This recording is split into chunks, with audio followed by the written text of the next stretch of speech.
اللہ تعالیٰ کہہ رہا ہے کہ ہم نے یہ ذکر نازل کرا ہے اور ہمیں اس کی رسم والی آیت اور ایک بڑے عمر کے آدمی کو دودھ پلانے والی بکری آئی تھی اور ان آیتوں کو کھا گئی تھی۔ میرا نام ایکس مسلم عبداللہ ہے۔ یہ چینل کسی بھی مسلمان کے پرتی نفرت پھیلانے کے لیے نہیں ہے۔ ہم یہاں کیول وہی اسلام دکھاتے ہیں جس کی ویاکھیا قرآن اور حدیث میں کی گئی ہے۔ ہم نہ تو کوئی بات جوڑتے ہیں اور نہ ہی کچھ چھپاتے ہیں۔ اگر کسی کو ہمارے کنٹینٹ سے آپتی ہے تو پہلے قرآن اور حدیث کو پڑھے، پھر ہم سے سوال کرے۔ ہلو دوستو، جے ہند، بندے ماترم۔ تو بھائیو، جیسے کہ آج ہم اس مسجد میں آئے ہیں اور دیکھتے ہیں کہ ہمارے حافظ جی ملتے ہیں نہیں ملتے ہیں، اور یہ میرے خیال سے نلانا کی مسجد ہے۔ یہ نلانا ہے، یہ گاؤں ہے نلانا، جو ہم آئے ہیں اپنے لونی سے۔ تو سوچ تو رہے ہیں کہ بھائی ہماری ملاقات ہو جائے۔ بھائی چلو چلتے ہیں مسجد کے اندر، تو چلو اندر دیکھتے ہیں حافظ جی سے ملاقات ہوتی ہے ہماری نہیں ہوتی۔ تو اگر ہماری ملاقات ہو جاتی ہے تو ان کے سامنے ہم اپنی بات رکھ دیں گے جیسے بھی۔ تو بھائی یہاں حافظ جی ہیں اس ٹائم؟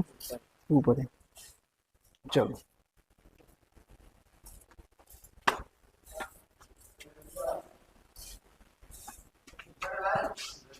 سب سے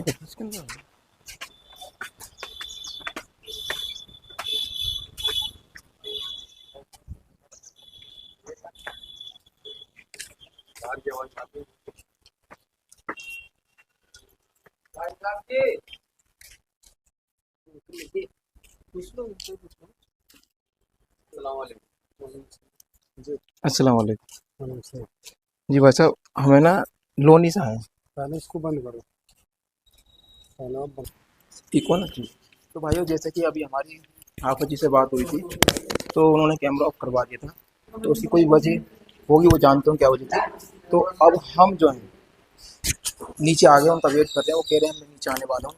اور جیسے تو بھائیو، جیسے کہ ہم نے ابھی اوپر بات کری تھی تو حافظ جی صاحب نے کیمرہ آف کروا دیا تھا، تو اب وہ نیچے آ رہے ہیں اور کہہ رہے ہیں کہ ہم آپ کے سوالوں کا جواب دیں گے۔ تو جیسے بھی اب وہ آ رہے ہیں ہمارے حافظ جی صاحب، ان سے بات کرتے ہیں، ہمارے ساتھ بنے رہیے۔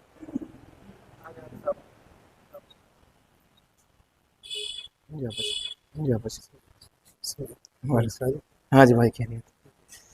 ہاں تو جیسے کہ ہم پہلا کوشچن رکھ دیتا ہوں آپ سے، تو بیٹھ جائیں، پہلے بیٹھ کے بات کر لیتے ہیں۔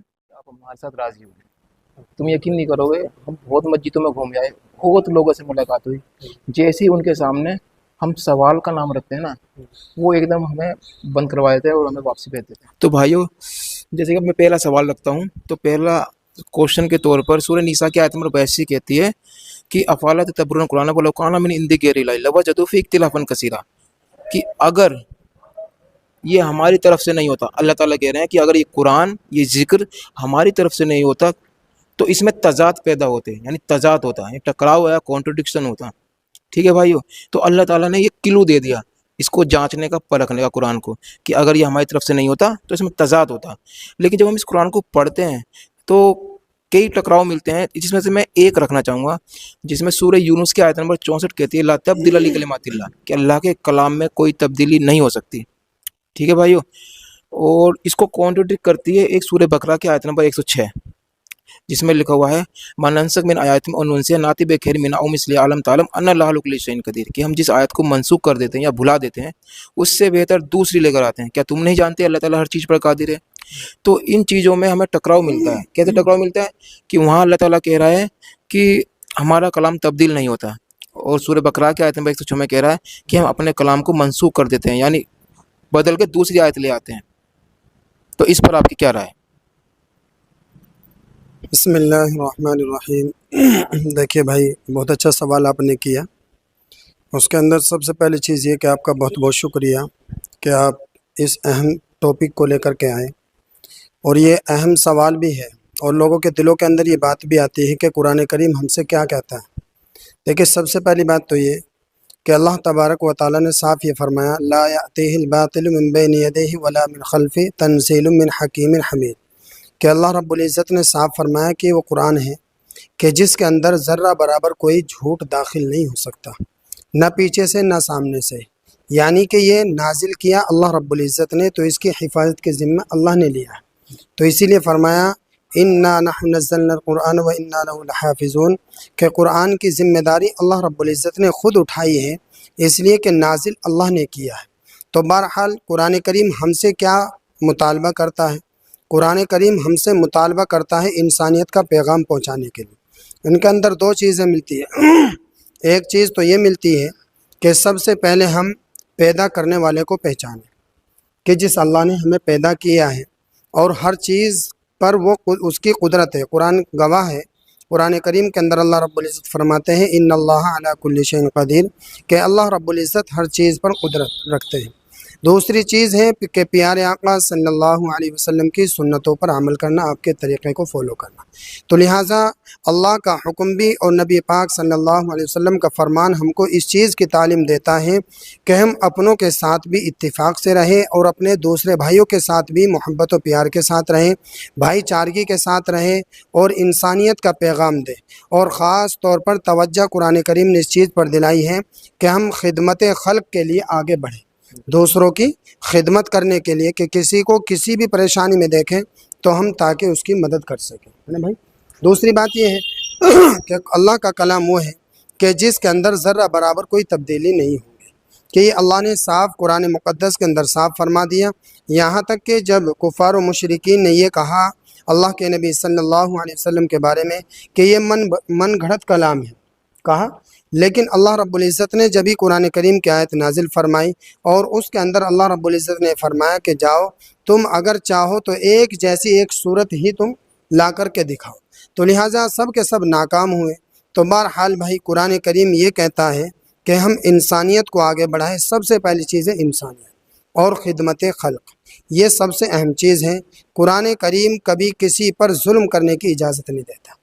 قرآن کریم ہم کو اس چیز کی تلقین کرتا ہے کہ ہم سب کے ساتھ خدمت خلق کے ساتھ، یعنی وہ اللہ کی مخلوق ہے پیدا ہوئی، تو اس کی ہم خوب اچھی طرح ان کی خدمت کریں، کہ جیسی اپنی گنجائش دی ہے کہ ہم، حدیث شریف کے اندر آتا ہے اللہ کے نبی صلی اللہ علیہ وسلم فرماتے ہیں کہ جس کا ترجمہ یہ ہے کہ فرمایا کہ اگر آپ کوئی برائی ہوتے ہوئے دیکھو تو آپ اگر ہو سکے تو اپنے ہاتھ سے روکنے کی کوشش کریں، اور اگر یہ نہ ہو سکے تو آپ زبان سے کہہ دیں، اور اگر یہ بھی نہ ہو سکے، ایسا محسوس ہو کہ سامنے والا آپ پر ظلم کر سکتا ہے اور سامنے والا ظالم ہے، وہ تکلیف دے سکتا ہے، تو پھر وہاں یہ حکم دیا گیا کہ ہم اس کو دل سے برا جانیں، بلکہ اس آدمی کو برا نہیں جانیں گے بلکہ اس کے عمل کو برا جانیں گے، یعنی جو وہ برا کام کر رہا ہے۔ جی ہو گیا، جواب ہو گیا۔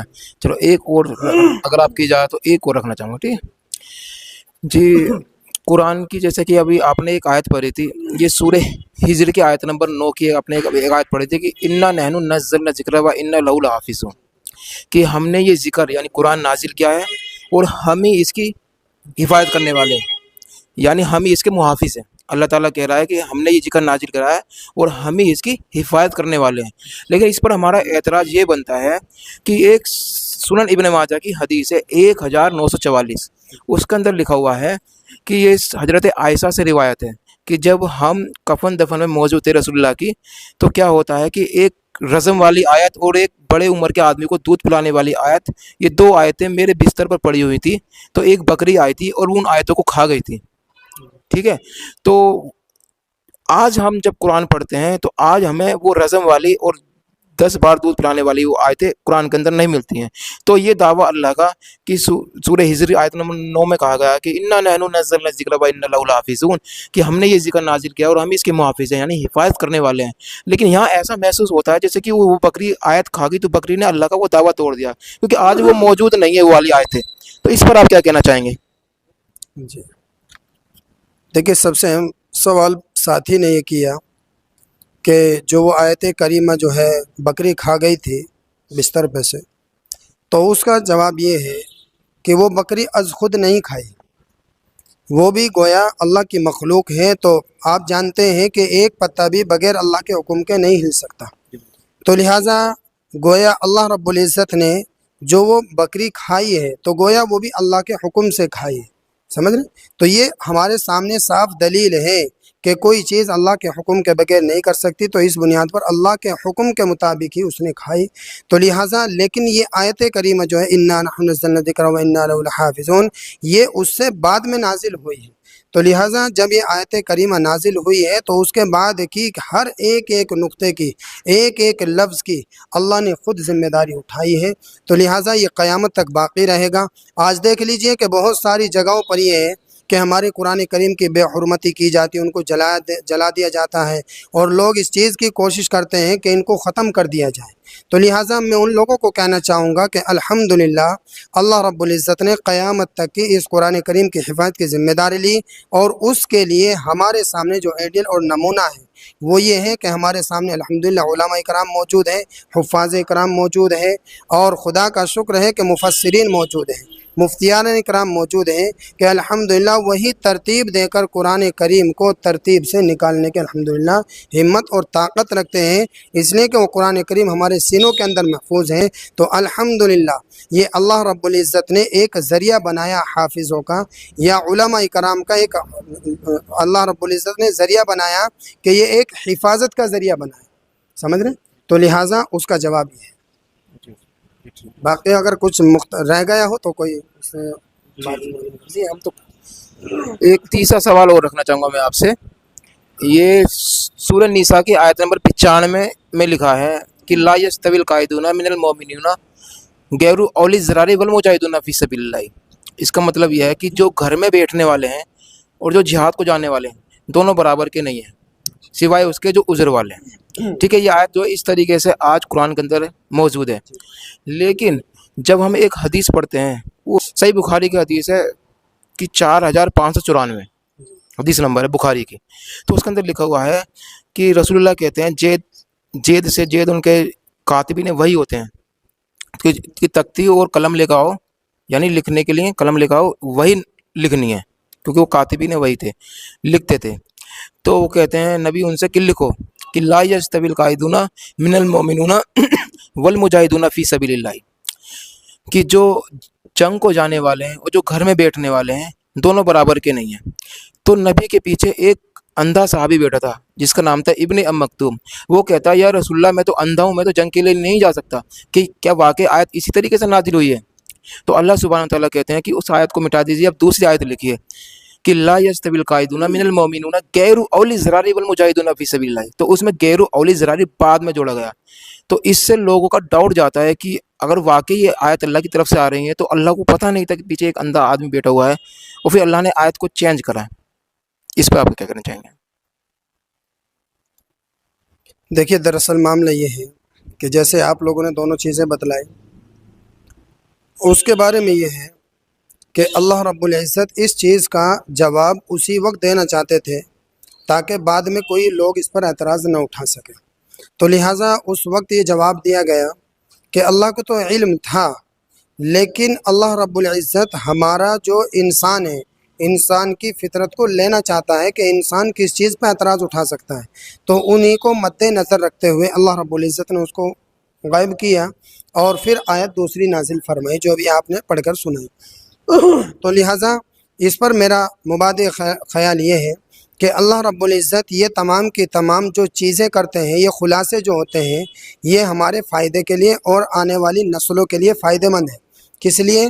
تاکہ بعد میں کوئی اعتراض نہ اٹھا سکے، نبی پاک صلی اللہ علیہ وسلم کے سامنے وہ اعتراضات اس بنیاد پر آئے تاکہ ان کا خلاصہ اور کھل کر کے وہ باتیں ہمارے سامنے صاف طور پر آ سکے۔ اللہ کا منشا یہ ہوتا ہے، اور اللہ رب العزت رسولوں کو، نبیوں کو اسی لیے دنیا کے اندر بھیجتا ہے تاکہ یہ رسول دنیا کے اندر جا کر کے میرے بندوں کو صحیح راہ پر گامزن کر سکے، صحیح راہ دکھا سکے، تاکہ بھٹکی ہوئی راہ سے بچا سکے اور صحیح راہ پر ان کو لا سکے۔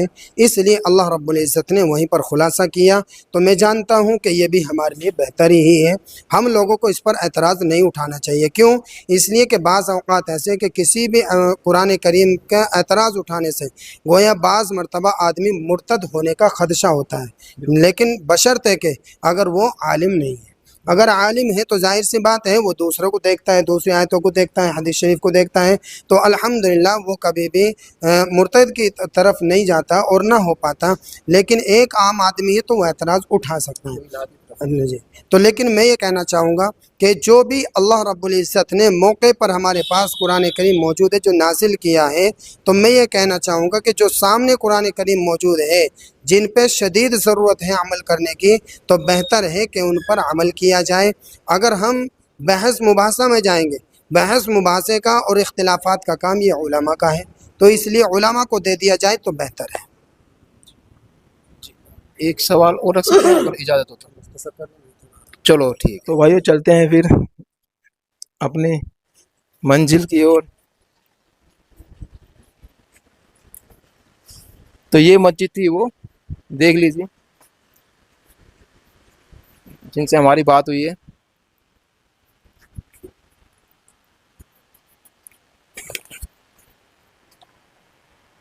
تو بھائیو جیسے کہ ہماری بات ہوئی، بہت اچھی بات ہوئی ہماری حافظ جی سے، بہت اچھی بات ہوئی، اور کوشش کریں گے کہ ہم دوبارہ ہماری حافظ جی سے بات ہو، ملاقات ہو۔ تو جب تک اپنا خیال رکھیں، اپنے پریوار کا خیال رکھیں۔ جے ہند، وندے ماترم، ملتے ہیں بھائیو اپنی نیکسٹ ویڈیو میں۔